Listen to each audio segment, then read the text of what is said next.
কারণটা হচ্ছে যে তারা এই দেশে তাদের সেই মনোযোগটা ছিল না, গাফিলতি ছিল, খরচ কমিয়ে মুনাফা বাড়ানোর চেষ্টা ছিল এবং তারা জানে সরকার তাদের হাতের মধ্যে কোনো অসুবিধা নাই, সুতরাং দায়িত্বহীনভাবে তারা কাজ করেছে, সুতরাং বিস্ফোরণ হয়েছে।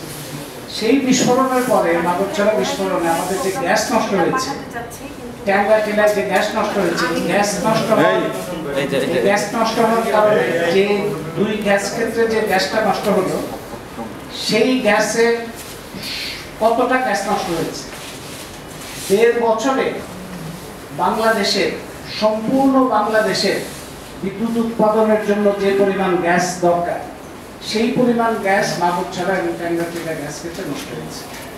মার্কিন এবং কানাডিয়ান কোম্পানিরা সেই মাদকছড়া গ্যাস ক্ষেত্রে বিস্ফোরণ 14 জুন হয়েছে 1997 সালে।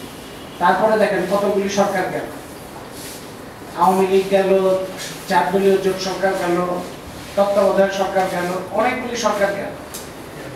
এত বছরে সেই বিস্ফোরণে গ্যাসের এই যে পরিমাণ, বিপুল পরিমাণ গ্যাস নষ্ট হলো, তার সাথে সাথে প্রাণ প্রকৃতি পরিবেশের ভয়ঙ্কর ক্ষতি হয়েছে, অন্যান্য সম্পদের ক্ষতি হয়েছে। ক্ষতিপূরণ কোন যে এই গ্যাস সম্পদের জন্য যে ক্ষতিপূরণ, সেই ক্ষতিপূরণের টাকা আমরা পাই। অক্সিডেন্টাল মার্কিন কোম্পানি ক্ষতিপূরণ না দিয়ে আরেকটা মার্কিন কোম্পানি ইউনোকালের কাছে গ্যাস ব্লকটা বিক্রি করে চলে যায়। এটা বাংলা ইউনোকাল এসে সে তোড়জোড় শুরু করলো বাংলাদেশের গ্যাস রপ্তানি করবে ভারত, সেটার জন্য বিপুল আয়োজন শুরু হলো। জনপ্রতিরোধের কারণে এটা পারলো না পেরে তারা মন খারাপ করে ইউনোকাল আরেকটা মার্কিন কোম্পানি শেভরনের কাছে বিক্রি করে দিয়ে চলে যায়। সেই শেভরনের হাতে এখন পর্যন্ত আছে, তাদের কাছে আমাদের পাওয়া। এই পর্যন্ত যতগুলি সরকার আসছে, একটা সরকারও এই ক্ষতিপূরণ আদায়ের কোনো চেষ্টা করে।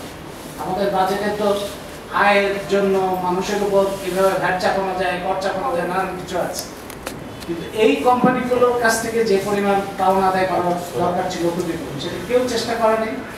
বিশ্বব্যাংক, IMF তো সারাক্ষণই আমাদের বলে কিভাবে আমাদের রেভিনিউ বাড়াইতে হবে, ট্যাক্স জিডিপি রেশিও বাড়াইতে হবে, আমাদের ক্ষতি কমাইতে হবে, অপচয় কমাইতে হবে, ভর্তুকি কমাইতে হবে, কিন্তু এই যে ক্ষতিপূরণ আমাদের পাওনা, এটা নিয়ে বিশ্বব্যাংক, IMF, ADB একটা বাক্য খরচ করে। এইটা এখন এতগুলো সরকারের পরে এখন অন্তর্বর্তী সরকার দায়িত্বে আছে, তারা তো সংস্কার করার প্রতিশ্রুতিবদ্ধ, পরিবর্তন করতে চায় তারা। সুতরাং অন্তর্বর্তী সরকার এটা দায়িত্ব এই মাদকছড়া এবং ট্যাঙ্গাটিলায় যে গ্যাস ক্ষতি হয়েছে, প্রাণ সম্পদ ক্ষতি হয়েছে, প্রাণ প্রকৃতি ক্ষতি হয়েছে, অনেক রকম ভুয়া হিসাব আছে, ক্ষতি অনেক কম দেখানো, কয়েক কোটি টাকা দিয়ে পুরো সামাল দেওয়া, এই প্রতারণা বাদ দিয়ে এই অন্তর্বর্তী সরকারের দায়িত্ব হচ্ছে প্রকৃত চিত্র তুলে ধরা এবং ক্ষতিপূরণ আদায়ের ব্যবস্থা করা। এটা হচ্ছে প্রথম কথা। এই ধরনের কাজগুলি, এই দৃষ্টিভঙ্গি অবস্থান গ্রহণ করলে সম্পদ কোথায় পাওয়া যাবে, সম্পদ কোথায় খরচ করতে হবে, এই বিষয়টা পরিষ্কার। সম্পদ আনতে হবে কোত্থেকে? সম্পদ আনতে হবে, যেটা গোলাম রসুল বলেছেন, যে সম্পদ আনতে হবে যারা বিত্তবান তাদের কাছ থেকে আনতে হবে। মাহতাবউদ্দিন দেখিয়েছেন যে, কল্লোল মোস্তফা বলেছেন যে আমাদের যে প্রত্যক্ষ করের অনুপাত, সেই প্রত্যক্ষ করের অনুপাত সবসময় কম থাকছে এবং সেই ধারাবাহিকতা এখন পর্যন্ত আছে।